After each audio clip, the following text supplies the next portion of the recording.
Okay, it's back to school time, and I don't want a repeat of this and book bags. So you know what that means? It's time to organize.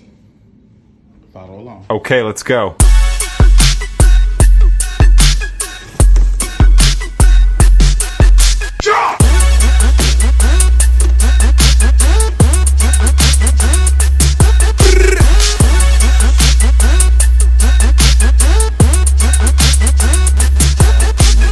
Tree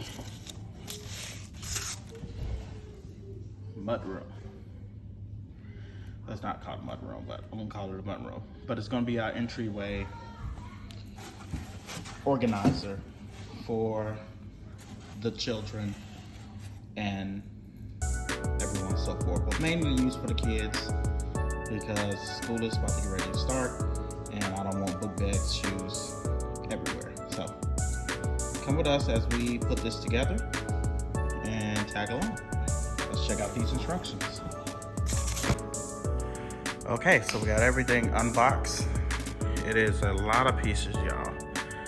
A lot of pieces. If you're not good with IKEA, putting IKEA stuff together, then this might not be the project for you. And I just set on my glasses and bent them. Okay, so it comes with the screwdriver and the Allen key. Those are the two tools that you'll need, along with everything, all the little accessories that you need to assemble this.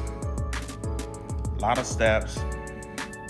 First things first, you want to look to make sure that the instructions are not mirroring, in case you need to do the opposite of what the instructions are telling you, the opposite direction. So the key thing I would say with putting things together like this, to pay attention to the pictures, because they can have the clues that you need for the exact holes to put it together successfully.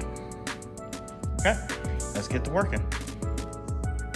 Okay, this is the instruction step number 1. You're doing panel 3 and panel 4. This is panel 4 with board 7, which is this piece here. Once you have it together, the screws will lock in here. It's a dowel in the middle of the screw there, and then you will tighten it, and then you'll put your other connector dowel here at the top, which will give you the completed version of step 1 before we can move to step 2. Okay, status check in. So we have completed the base, or where the shoe cubby is going to go. We realized we had some of the stuff wrong or reversed in the instructions. It was these end pieces right here that Damaris just pointed out.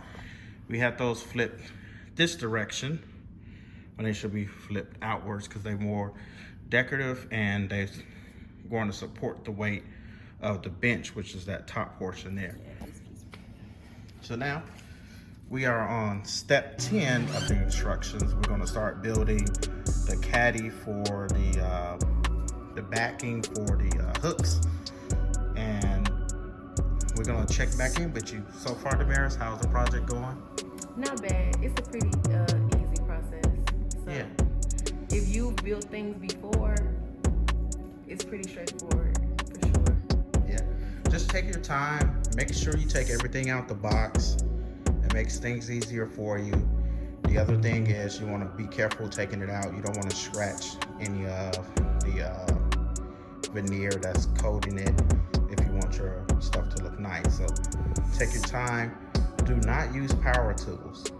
Yeah. I know it's convenient, but don't use power tools, because you can over tighten these very easily, and you will damage it. So get you 2 screwdrivers. Well, this is a flathead. Get you 2 screwdrivers. You need a Allen key. They have that, one is included and 1 screwdriver is included. That's the Allen key that's included. This is ours. Oh yeah. Here's the screwdrivers that's included. So it comes with the screwdriver and the Allen key.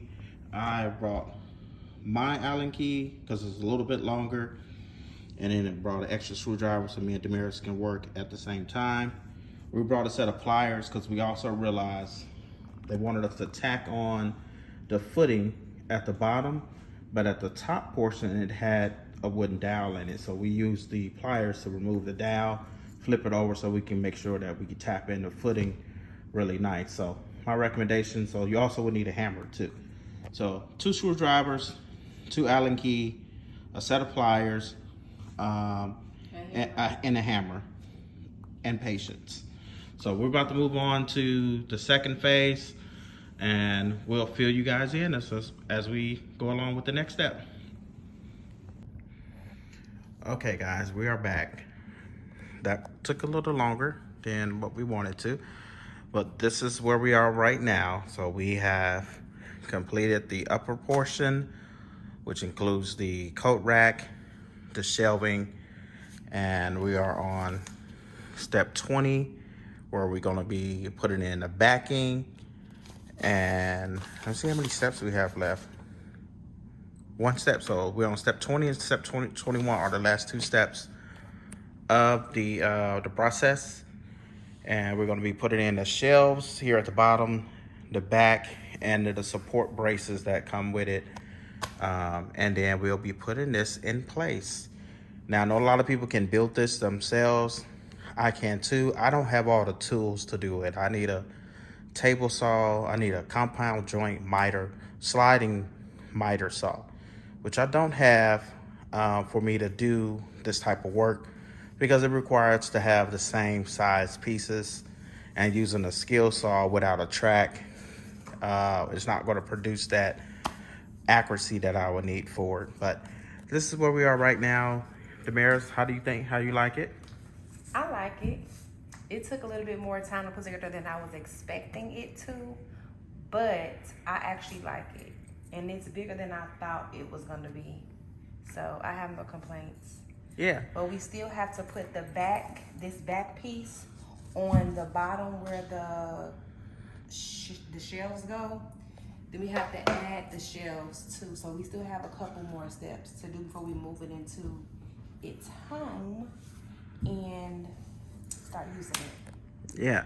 Now, another thing I like to point out, if you guys are seeing the quality in our videos change, is because I was a genius and I decided to use my phone instead of using Damaris' phone. That's sarcasm, by the way. So I have an older iPhone 12 Pro model, and she has the latest and the greatest iPhone 15. Look at her. Look at her. She wanted to make sure she gets some good shots when we was in Aruba. So I had to make sure she get the good camera, y'all. She got the good camera. So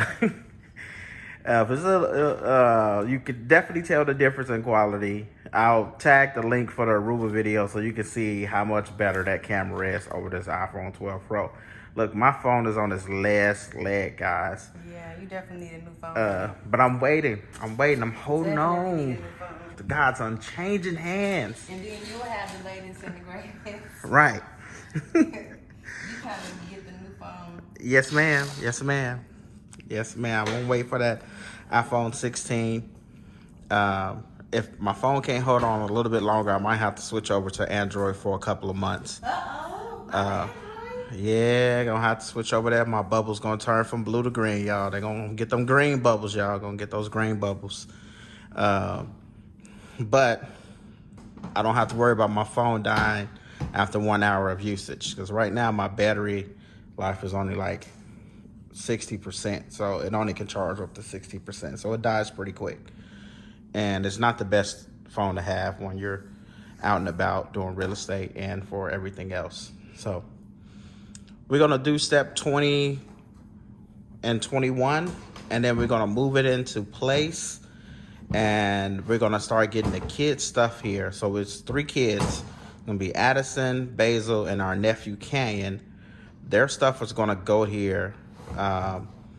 Their book bags and everything else, and we're gonna see how it holds. So we got a 6th grader, so she's gonna have a lot heavier backpack than our 2 3rd graders.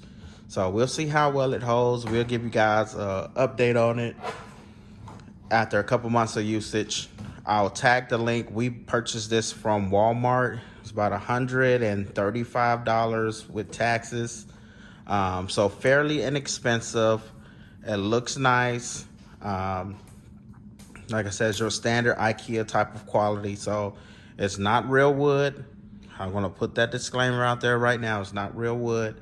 And a lot of stuff was sliding into place. So let us wrap this up and then we'll be back in a second.